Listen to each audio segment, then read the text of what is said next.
Bagaimana nak upgrade rank?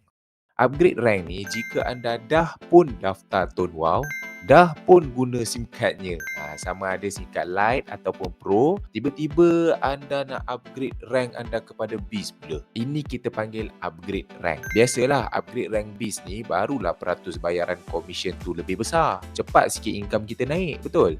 Jadi ini kita panggil upgrade rank. Syaratnya mestilah kita ni dah pun daftar Tone Wow, sama ada SIM card Lite ataupun Pro. Cara nak upgrade rank ni sangat mudah. Login aplikasi Tone Wow 2.0, klik bahagian bisnes, klik dekat rank upgrade, masukkan ID anda dan klik verify.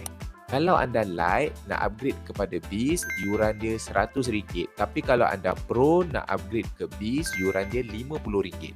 Untuk buat pembayaran, pilih payment sama ada melalui internet banking ataupun yang lain. Lepas tu anda boleh klik Pay Now. Rank anda akan berubah kepada Beast pada esok harinya selepas 24 jam. Ini ada tips. Ajak ramai-ramai pelanggan anda upgrade rank. Sebab kalau ada pelanggan anda yang Lite upgrade kepada Beast, anda akan dapat bonus sebanyak RM30. Duit tu anda boleh semak dekat bahagian commission. Tekan je dekat view detail tu. Dekat bahagian Lite to Beast upgrade, anda boleh klik dekat income, dia akan keluar detail nama semua. Semoga membantu.